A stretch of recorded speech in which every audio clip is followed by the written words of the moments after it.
आरव एक बहुत ही जिज्ञासु और साहसी लड़का था। उसे एडवेंचर और नई चीजें खोजना बहुत पसंद था। एक दिन वो जंगल में खेल रहा था। पेड़ हवा में फुसफुसा रहे थे। आरव एक सुंदर तितली के पीछे पीछे चलने लगा। तितली उसे जंगल के और अंदर ले गई। वो पहले कभी इतनी दूर नहीं गया था। धूप कम होने लगी। जंगल में अंधेरा छा गया। फिर भी आरव चलता रहा, ये देखने के लिए कि तितली उसे कहां ले जाएगी। अचानक तितली गायब हो गई। आरव रुक गया और इधर उधर देखने लगा। उसे कुछ अजीब दिखाई दिया। वहां पेड़ों के बीच में एक घर था। वो छोटा सा और टेढ़ा मेढ़ा था, जिसकी छत कच्चे पत्थरों से बनी हुई थी। खिड़कियां एक गर्म प्यारी सी रोशनी से चमक रही थी। आरव, जो हमेशा से जिज्ञासु था, सावधानी से घर के पास गया। उसने एक खिड़की से झांका। अंदर उसने देखा कि अलमारियां किताबों से भरी हुई हैं। उसने दरवाजा खटखटाने का फैसला किया। उसे बड़ी हैरानी हुई। दरवाजा ऐसे चर्र से खुल गया जैसे उसे अंदर बुला रहा हो। आरव अंदर कदम रखता है। घर बहुत ही अच्छी अच्छी खुशबू से भरा हुआ था। दालचीनी, पुरानी किताबें और शहद जैसी मीठी सी खुशबू हवा में महसूस हो रही थी। एक छोटी सी आवाज ने उसे चौंका दिया। अरे नमस्ते, स्वागत है, स्वागत है। एक लंबी सफेद दाढ़ी वाला बौना उसे देखकर मुस्कुरा रहा था।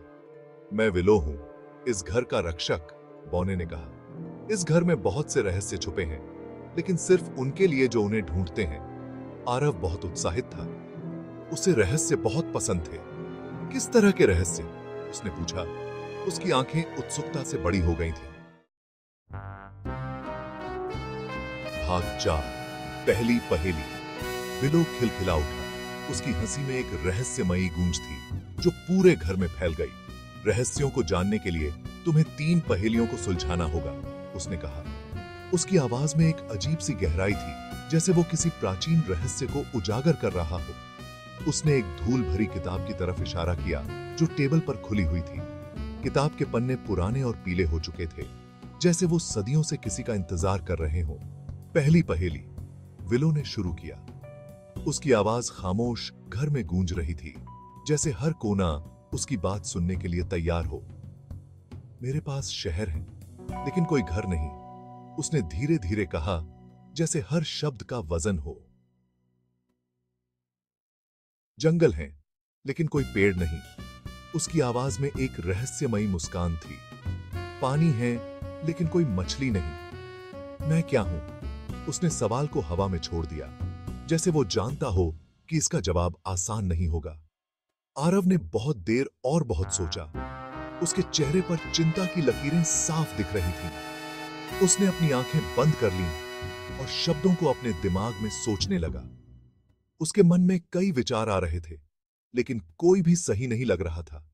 उसने जंगल, नदियों और अपने आसपास की दुनिया के बारे में सोचा। अंत में वो मुस्कुराया। एक नक्शा, उसने कहा।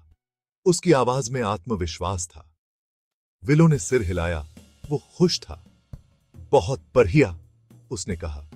उसकी आंखों में गर्व की चमक थी। अब अगली चुनौती के लिए। उसकी आवाज में एक नई ऊर्जा थी, जैसे वो जानता हो कि आरव अब तैयार है।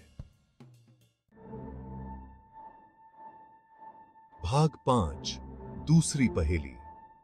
विलो आरव को एक ऐसे कमरे में ले गया जो शीशों से भरा हुआ था। बीच में एक चांदी की चाबी रखी हुई थी। वो चमक रही थी, रोशनी रिफ्लेक्ट कर रही थी। दूसरी पहेली। विलो ने घोषणा की, मैं हमेशा आ रहा हूं, लेकिन कभी नहीं पहुंचता। मैं हमेशा पास हूं, लेकिन कभी यहां नहीं होता। मैं क्या हूं? आरव ने अपने आसपास कई शीशों में अपने रिफ्लेक्शन को देखा। उसने खुद को देखा, लेकिन उसने भविष्य और अतीत को भी रिफ्लेक्ट होते हुए देखा। कल! आरव चिल्लाया। उसकी आवाज कांच से टकर कर गूंज रही थी। वो समझ गया था। विलो मुस्कुराया। 2 हो गई, एक और बाकी है। भाग 6, आखिरी चुनौती। यह वह क्षण था जिसका सभी को इंतजार था। आखिरी पहेली के लिए विलो आरव को घड़ियों से भरे एक कमरे में ले गया। यह कमरा रहस्यमयी था। हर कोने में घड़ियां थीं और हर घड़ी की टिक टिक एक अलग कहानी कह रही थी। हर घड़ी अलग अलग समय बता रही थी। टिक टिक और टॉक टॉक की आवाज आ रही थी। यह एक अद्भुत दृश्य था, जैसे समय ने अपनी सारी सीमाओं को तोड़ दिया हो। ध्यान से सुनो, विलो ने कहा। उसकी आवाज धीमी थी। उसकी आवाज में एक गूढ़ता थी, जैसे वह कोई गहरा रहस्य प्रकट करने वाला हो। मेरी कोई आवाज नहीं है, फिर भी मैं तुमसे बात करता हूं। यह पहेली आरव के लिए एक चुनौती थी, एक ऐसा सवाल जो उसके दिमाग को झकझोर रहा था। मेरे हाथ नहीं है, फिर भी मैं रास्ता दिखाता हूं।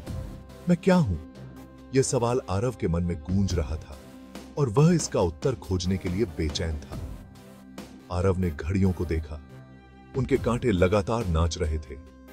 हर घड़ी की चाल में एक अलग लय थी और वह इस लय को समझने की कोशिश कर रहा था। उसने अपनी आंखें बंद कर लीं और उनकी लय को सुना। समय! वह चिल्लाया। यह उत्तर उसके मन में बिजली की तरह कौंधा। ऐसा लगा जैसे कमरे ने अपनी सांसें रोक ली हो। हर चीज स्थिर हो गई, जैसे समय ने एक पल के लिए रुककर उसकी बात सुनी हो। फिर एक ही बार में सभी घड़ियों ने आवाज की, जैसे सहमति में एक संगीत बज रहा हो। यह एक जादुई क्षण था, जैसे समय ने अपनी स्वीकृति दे दी हो और आरव की जीत की घोषणा कर दी हो। भाग 7, अद्भुत उपहार। विलो ने ताली बजाई। उसकी आंखों में चमक थी, जैसे उसने कुछ अद्वितीय और असाधारण देखा हो। तुमने कर दिखाया! वो चिल्लाया। उसकी आवाज में गर्व और खुशी की झलक थी, जैसे उसने एक बड़ी उपलब्धि हासिल की हो। तुमने सारी पहेलियों को सुलझा लिया। ये कोई साधारण पहेलियां नहीं थीं, बल्कि जादुई और रहस्यमयी पहेलियां थीं, जिन्हें सुलझाना आसान नहीं था। वो आरव को एक शानदार पुस्तकालय में ले गया। ये पुस्तकालय साधारण नहीं था। यहां हर किताब में जादू और रहस्य छिपे थे। तुम्हारी चतुराई के लिए, विलो ने कहा, मैं तुम्हें यह भेंट देता हूं। यह कोई साधारण उपहार नहीं था, बल्कि एक अनमोल खजाना था। उसने आरव को एक चमड़े से बनी हुई किताब दी। यह किताब पुरानी और रहस्यमयी लग रही थी, जैसे इसमें अनगिनत कहानियां छिपी हों। आरव के हाथों में किताब हल्की सी चमक रही थी। यह चमक साधारण नहीं थी, बल्कि इसमें जादू की झलक थी। जब उसने उसे खोला, तो पन्ने अद्भुत कहानियों और जादुई मंत्रों से भरे हुए थे। हर पन्ना एक नई दुनिया की कहानी कह रहा था। आरव ने विलो को धन्यवाद दिया और घर की तरफ भाग गया। उसके मन में उत्साह और खुशी की लहर थी। वो अपने दोस्तों को उन अजूबों के बारे में और उन कहानियों के बारे में बताने के लिए बहुत उत्सुक था, जो अब वो इस किताब में पिया रच सकता था। उसकी आंखों में चमक और दिल में उत्साह था, जैसे उसने एक नया खजाना पा लिया हो।